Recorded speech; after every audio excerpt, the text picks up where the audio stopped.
ನಮ್ಮ ಹೆಸರು ಅಂಬರೀಷ್ ಅಣಿಗಾನಹಳ್ಳಿ. ಹುಡುಗ ಬಂದು ನಮ್ಮ ಫ್ರೆಂಡ್ ಮಗ ಬೆಂಗಳೂರು ಕೆಲ್ಸಕ್ಕೆ ಹೋಗಿ ಬರಬೇಕಾದ್ರೆ ಟೇಕಲ್ ರೈಲ್ವೆ ಸ್ಟೇಷನ್ನಲ್ಲಿ ಒಂದು 5-6 ಜನ ಹುಡುಗರು ಸೇರಿಕೊಂಡು ಮಚ್ಚು ಕಲ್ಲಲ್ಲಿ ಹೊಡೆದು ಸಾಯಿಸಿದ್ದಾರೆ. ಅದಕ್ಕೋಸ್ಕರ ನಾವು ಕಂಪ್ಲೇಂಟ್ ಕೊಟ್ಬಿಟ್ಟು ಬಾಡಿ ತೊಗೊಂಡು ಹೋಗೋಕೆ ಹಾಸ್ಪಿಟ್ಲಿಗೆ ಹೋದೆ. ಏನಂತೂ ಗೊತ್ತಿಲ್ಲ, ಅವ್ನು ಟ್ರೈನ್ ಇಳಿಬೇಕಾದ್ರೇ ಅಟ್ಯಾಕ್ ಮಾಡಿದ್ರಂತೆ. ಹಳೆ ದ್ವೇಷಗಳೇನೋ ಇತ್ತೋ ಏನೋ ಗೊತ್ತಿಲ್ಲ. ಆದರೆ ನಮ್ಮ ಹುಡುಗ ಅಂತೂ ಒಬ್ಬರು ಗಾಳಿಗೆ ಹೋಗೋನಲ್ಲ. ಅವನು ಡ್ಯೂಟಿ ಆಯಿತು, ಅವನು ಮನೆ ಆಯಿತು, ಅಷ್ಟರಲ್ಲಿದ್ದ. ಏಕಾಏಕಿ ಹೊಡೆದು ಈ ಥರ ಸಾಯಿಸಿದ್ದಾರೆ.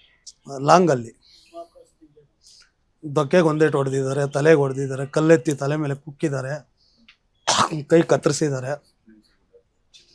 ಚಿತ್ರಹಿಂಸೆ ಕೊಟ್ಟು ಸಂತೆ ಬೀದಿಯೆಲ್ಲ ಅಟ್ಟಾಡಿಸ್ಕೊಂಡು ಓಡಿಸಿ ಹೊಡೆದಿದ್ದಾರೆ. ಯಾರು ಇಲ್ಲ ಆ ಟೈಮಲ್ಲಿ. ನೋಡಿದವರು ಭಯ ಪಡ್ತಾರೆ ಹೇಳಕ್ಕೆ. 6:30 7:10 ಒಳಗಡೆ ಇದನ್ನು ಇಷ್ಟು ನಡೆದಿರೋದು. ಒಬ್ಬರು ಅಲ್ಲಿ ಯಾಕಪ್ಪ ಅಂತ ಕೇಳಿದವ್ರನ್ನ ಅವನ ಮೇಲೆ ಲಾಂಗ್ ತೊಗೊಂಡು ಹೋಗ್ತಾರೆ.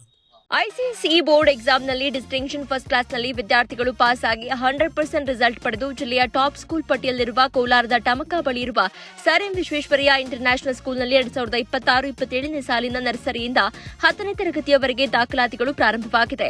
ಹೈಟೆಕ್ ಸ್ಕೂಲ್ ಬಿಲ್ಡಿಂಗ್, ಆಟದ ಮೈದಾನ, ನುರಿತ ಶಿಕ್ಷಕರ ಜೊತೆಗೆ ಸುರಕ್ಷಿತ ಬಸ್ ವ್ಯವಸ್ಥೆ ಕಲ್ಪಿಸಲಾಗಿದೆ. ಶಿಕ್ಷಣದ ಜೊತೆಗೆ ಸ್ಪೋರ್ಟ್ಸ್ನಲ್ಲಿ ಉತ್ತಮ ತರಬೇತಿ ನೀಡಿ ರಾಜ್ಯ ಹಾಗೂ ರಾಷ್ಟ್ರ ಮಟ್ಟದಲ್ಲಿ ಕ್ರಿಕೆಟ್ ಹಾಗೂ ಖೋ-ಖೋ ಕ್ರೀಡೆಯಲ್ಲಿ ಹಲವು ವಿದ್ಯಾರ್ಥಿಗಳು ಭಾಗವಹಿಸಿ ಅನೇಕ ಪ್ರಶಸ್ತಿ ಪಡೆದಿದ್ದಾರೆ. ನಮ್ಮನ್ನು ಫಸ್ಟ್ ನಿನ್ನೆತ್ತಿನಲ್ಲಿ ಚಿಟಿಕೆ ಹೊಡೆದು ತೋರಿಸ್ತಾನಂತೆ. ಅಲ್ಲಿ ಸ್ಪಾಟಲ್ಲಿ ಕಾಣಿಸಿದವರು 2-3 ಕಾಣಿಸಿದ್ರಂತೆ. ಒಟ್ಟು ಅವರು 6-7 ಜನ ಟೀಮ್ ಅಂತೆ. ರೈಲ್ವೆ ಗೇಟಿಂದ ಆಡಿಸ್ಕೊಂಬಂದಿರೋದು. ಇದು ಹಳೆ ದ್ವೇಷ ಅಂತ ಹೇಳ್ಕೊಂತಾರ, ಏನಂತೂ ಗೊತ್ತಿಲ್ಲ. ಇಲ್ಲ ಆ ಥರ ಏನು ನಮ್ಮ ಹುಡುಗಂದೇನಿಲ್ಲ. ಮೇಲಿನ ಟೇಕಲ್ನವ್ರು ಅಂತಾರೆ, ಮತ್ತು ಒಬ್ಬನು ದಾಸರಸಳ್ಳಿ ಅಂತ ಹೇಳ್ತಾರೆ, ಇನ್ನು 3 ಜನದ ಮಾಲೂರು ಅಂತಾರೆ. ಯಾರು ಅಂತೂ ನಮ್ಗೆ ಕನ್ಫರ್ಮ್ ಆಗಿ ಗೊತ್ತಿಲ್ಲ. ಆ ಸೀನೇ ಇಲ್ಲ ಅವನಿಗೆ. ನಮ್ಮ ಕೈ ಕೆಳಗೆ ಬೆಳೆದಿರೋ ಹುಡುಗ, ಅವನ ಗಲಾಟೆ ಅನ್ನೋದೇ ಅವನಿಗಿದಿಲ್ಲ. ನ್ಯಾಯ ಬೇಕು, ಬಂಧಿಸ್ಬೇಕು.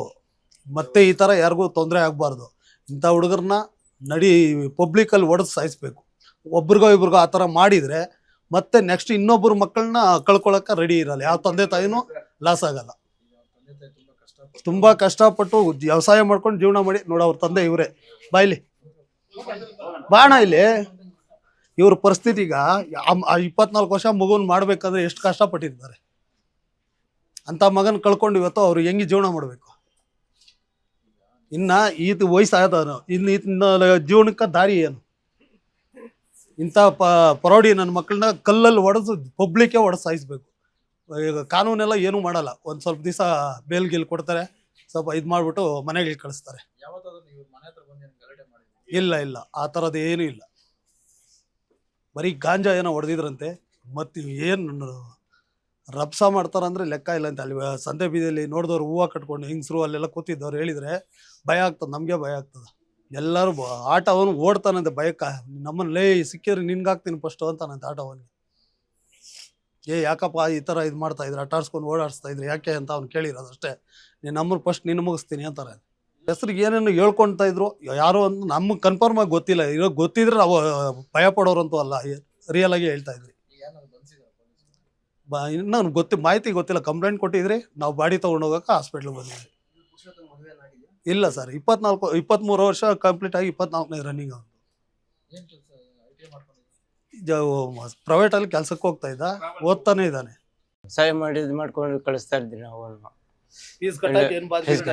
ಎಲ್ಲ ಕಷ್ಟ ಬಿದ್ದು ಮಾಡಿರೋದು. ಬೆಳಿಗ್ಗೆ ನಿನ್ನೆ 5 ಗಂಟೆಗೆ ಹೋಗಿದ್ರು, ಸಾಯಂಕಾಲ 6 ಗಂಟೆಯಲ್ಲಿ ಫೋನ್ ಮಾಡಿದಾಗ ಗಾಡಿ ಕಳ್ಸೋ ಬರ್ತಾ ಇದ್ನಿ ಹಂಗ. ಅಷ್ಟರಲ್ಲಿ ಏನು ವೇಟ್ ಮಾಡಿದ್ರು. ಸ್ವಲ್ಪ ಲೇಟ್ ಆಯ್ತು ಹೋಗೋ ಒಳಗಾಗಿ. ಅವ್ರು ಸರ್ಕಲ್ ಆಗಿದ್ದೋಗವ್ರೆ, ಇವರು ಬೇರೆ ಕಡೆ ಎತ್ಕೊಂಡು ಹೋಗೋಬಿಟ್ಟೆ. 7 ಗಂಟೆ 7 ಮೇಲೆ ಆಗಿತ್ತು. ನೋಡಿದ್ರೆ ಎಲ್ಲ ಇದು ಮಾಡಿದ್ವಿ, ಕಲ್ಲಾಕಿ ಎಲ್ಲ ಜಜ್ಜಿ ಮಾಡ್ಕೊಂಡು ಮಾಡಿಕೊಡಿ. ಏನಿಲ್ಲ ಅಂಥದ್ದು ಏನಿಲ್ಲ. ನಮಗೆ ಏನು ಗೊತ್ತಾಗಿಲ್ಲ. ಅವನು ಯಾರು ಅಂತ ಹೇಳಕ್ಕಾಗುತ್ತೆ ಸರ್, ನೋಡಿಲ್ಲಲ್ಲ. ಏನಿಲ್ಲ ಆ ಥರ ಏನಿಲ್ಲ. ಅಂಥದ್ದು ಏನು ಮಾಡಿಲ್ಲ. ಅವ್ರಿಗೆ ನಮಗೆ ನ್ಯಾಯ ಬೇಕಷ್ಟೇ. ಅವ್ರು ಹೋಗೋದು ಇಲ್ಲ ಆ ಥರ. ಸರ್ಕಾರನೇ ನ್ಯಾಯ ಕೊಡಿಸ್ಬೇಕು ಅಂತ ಕೇಳು. ಎಲ್ಲ ನೀವು ಇದು ಮಾಡಿ ಸರ್, ಇದು ಮಾಡಿ ಕೊಡ್ಬೇಕು. ನಮಗೆ ಅಷ್ಟು ಮಾಡ್ಬೇಕಂದ್ರೆ ಎಷ್ಟು ಕಷ್ಟ ಬಿಡಬೇಕು. 3 ತಿಂಗಳು ನಿಂತ್ಕೊಂಡು ಹೋಗ್ತಾ ಇರೋದು. ಅಷ್ಟರಲ್ಲಿ ಐ ಟಿ ಐ ಮಾಡ್ಕೊಂಡು ಕೆಲಸಕ್ಕೆ ಹೋಗ್ತಾ ಇದ್ರು. ಇವಾಗ ಇಷ್ಟೊಳಗೆ ಈ ಥರ ಮಾಡ್ತಾರೆ. ಬರೀ 3 ತಿಂಗಳಿಂದ ಅಷ್ಟೇ. ಓದ್ಕೊಂಡೇ ಇಲ್ಲ ಸರ್.